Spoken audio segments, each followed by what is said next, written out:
Hey, I'm Sabby, and this is Apple Music Radio Weekly. Check out some of our favorite moments you may have missed across Apple Music this week. Fresh off the release of Bill and Ted Face the Music, the third installment of their iconic film series, Keanu Reeves and Adam Winters join Zayn on At Home With, where they discuss Adam's childhood fascination with Kiss. Anyone got a good Kiss story growing up? Kiss factor into your life in any way, shape, or form beyond Bill and Ted? Kiss was the first big concert I ever saw. I was a Kiss fanatic when I was a kid. I was a member of the Kiss Army. I still have. What? It's very sweet. I found my old family photo albums recently, and it's very dog-eared. And I had like 3 pages of my photo album. There's like my mom, my dad, my brother, my cat. 3 pages of that photo album are all my Kiss Army memorabilia, like in my photo album, like lovingly taped in and like placed. So I told Gene Simmons that story when we met him. Actually, I got to meet him even before we did Bill and Ted. I met him. They came backstage and I was doing Peter Pan on Broadway, and I was completely starstruck. But I remember telling him how big an impact they had on me as a little kid. I think he thought that was funny. On the final episode of Gaga Radio, Lady Gaga and Chromatica collaborator Chami talk about his dance spin on 1,000 Doves. I like 1,000 Doves. I think that's the one that wins my heart. Yeah, it's so funny. I was just talking to Elton, and he said the same thing. He loves 1,000 Doves. It's a great song. He didn't produce it, but gosh, that song is. You made it so happy, Chami. I have to say thank you to you. You made it so happy. I wrote that song at the piano. I was crying. I need you to listen to me. Please believe me. I'm completely lonely. Please don't judge me. When your tears are falling, I'll catch them as they fall. I need you to listen to me. Please don't leave me. I'm not perfect yet, but I'll keep trying. When your tears are falling, I'll catch them as they fall. Because inside we are really made the same. In life, waiting's just a stupid game. Lift me up, give me a start, because I've been flying with some broken arms. Lift me up, just a small nudge, and I'll be flying like 1,000 doves. That's beautiful. Yeah. I could cry that you put that to dance music. That was I remember I wanted to redo the vocal because I thought it sounded like it was Joanne 2.0. Yeah. The reason is because I think it's one of the saddest vocals on the record. I think that vocal maybe Fun Tonight, you took it and you made it dance, and Blood Pop did too. I mean, you guys, you made it something that I can jump around to. And I used to listen to it, and I used to be like I used to skip it every time I listened to the album, and it was because it made me too sad, and I didn't want Chromatica to be sad. There's no sadness on Chromatica. On Chromatica, I'm fine. Jason Isbell's adorable daughter Mercy interviews him on the Southern accents. Hey, my name is Mercy. I'm with my dad. We're interviewing. What's my name? Tell him my name. Jason. Jason what? Michael. Michael Jason what? Isbell. Jason Isbell, yeah. Now I got a new record. What's it called? That's right. The Reunions. It's called Reunions. And would you like to ask me some questions about the new record? How did you come up with a plan to make the Reunions? Well, I started off writing some songs here in the house and out in the barn. And then I took those songs over to our friend Dave Cobb. You know Dave Cobb, right? Where were they? At the RCA studio in Nashville, Music Row. You remember the studio? I think you've been there. Where the Highwaymen played? Where the Highwaymen played. Same studio. Dolly Parton, you remember that? Remember meeting Dolly in there? Was I trying to say hello to her? You were, yes, and you did say hello to her. Did I walk on stage? You did, I think, yes. Yes. Why don't you ask me some more questions? Well, how did you come up with the Reunions? Was that was the previous question. Ebro catches up with Jaden Smith on his new mixtape, CTV3. Cool Tape Volume 3's genre-bending self-expression and psychedelic vibes. This is a period in time that you're channeling that is the late 60s, right? The kind of late 60s, early 70s.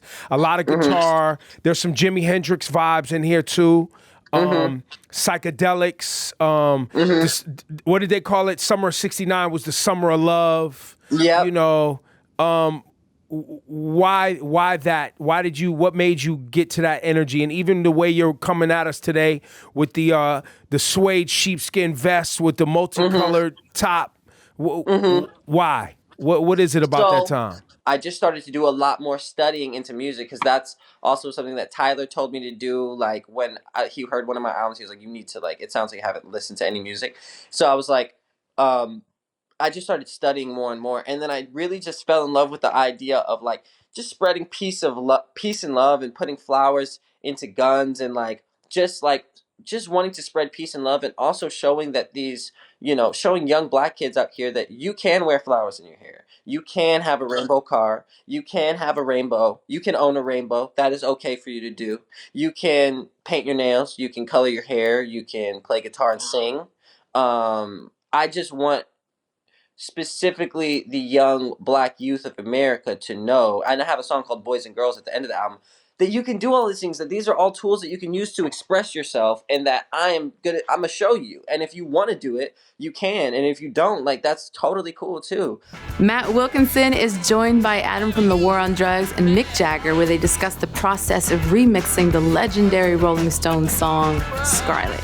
So Adam, when you finally finished making the track, you were about to hit send on the email. What's going through your head? Well, I had done one or two passes and then connected with Mick for a couple minutes and just went over some notes. And it was great just to feel like whatever my first impression was feeling okay to him, because it's also one of my favorite Stones records. Of all the records that we'd crank in the van for years, that was Goat's Head Soup was always one of the top ones. So I didn't, just to know that what we were doing was feeling pretty good.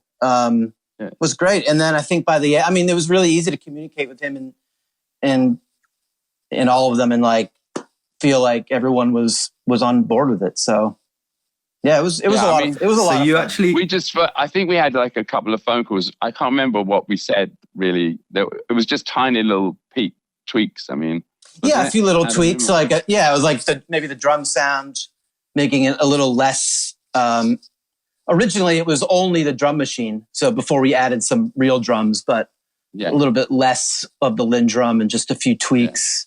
But it was great. To hear it to hear Mick telling me to tweak Keith's guitar a little bit was just it's an amazing kind of experience. So on Level Up Radio, Ciara reflects on creating O with Ludacris and how his verse on the track is one of the hardest verses he's ever done. For this next record, I will say it was a dream come true for me because it was from my first album called Goodies. And this collaboration, I kind of on this project was saying all the people that I want to work with, that was my dream collaborations. And this collaboration in particular was one of those ones that was another pinch myself moment. And now this artist is my brother, and we've had multiple songs together, and we've had a lot of hits together. I'm talking about Ludacris, and on this record, Luda's verse by far I would say is probably one of his hardest verses he's ever done. And I know he'll tell you how Jay-Z called him up and was like, yo, your verse is crazy, and one of the best verses that he had heard. So it was really cool to see the love and respect that was happening in this moment and in this movement together, this record, and us being from Atlanta, and just the feeling that it was for our hometown. It was just so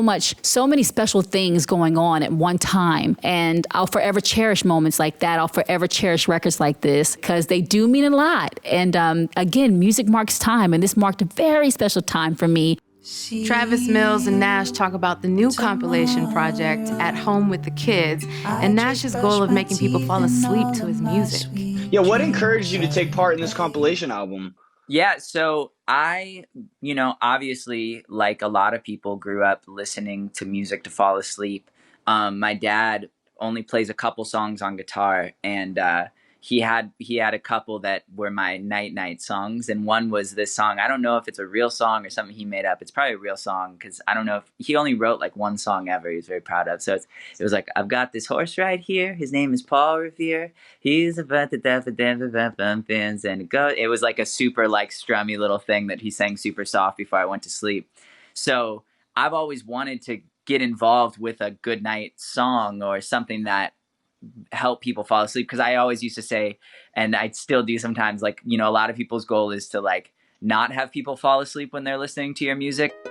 This week's Versus Battle featured Brandi and Monica squaring off, but not before these ladies heard some valuable encouragement. Hey, ladies! Yes, I wanted everybody to see it. I didn't want to say, hi!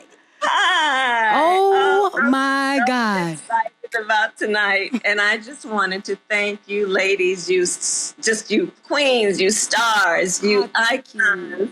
And thank you for doing this for When We All Vote. It's so important. We have to do it for everyone. You both have used your voice in such a powerful way. And an extension of our voices is our vote, right? And so I know that this is going to help with Michelle Obama's When We All Vote. And I just want to thank you all. And I love you. I'm just a huge fan of both of you. Thank you. And it's going to be a wonderful night. Wow, thank so you. wow. No, this is unbelievable. That's a crazy way to kick this off. I know. I mean, we understand the importance of people getting out and voting. Voting, yes. And they feel so helpless right now, but that's how you help yourself. You help your community. Yes. You help your brothers That's and sisters. right. We're going to get them out there. Yes. If That's you right. get the Brandi Monica tees and hoodies, it's all going directly to that.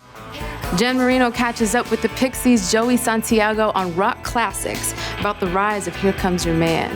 Yeah. I mean, if you could talk about another record, that would be Here Comes Your Man. And we just went along with it. It's like, all right, hey, with the music, you guys do the biz. We got invited to a big talk show at the time. It was Arsenio Hall. And they, you want to do Arsenio? And they're inviting you. It's like, oh, okay. And then Charles, goes, what song do you want us to do? It's like, Here Comes Your Man. And Charles goes to me, he goes like, Joe, what do you think? I go, well, no, we want to do Tame. And he goes, no, they want you to do Here Comes Your Man. He goes, doesn't sound like a good host to me. We're not doing it. I like that. I like that a lot. And plus, it was a cop-out. We haven't played that song. We might have embarrassed ourselves. This is Apple Music Radio. I'm Savvy, and I'll be here every week to bring you the best conversations that go on behind the music. If you like what you see, like, comment, and share. If there are things you want to see more of from your favorite Apple Music Radio show, comment below.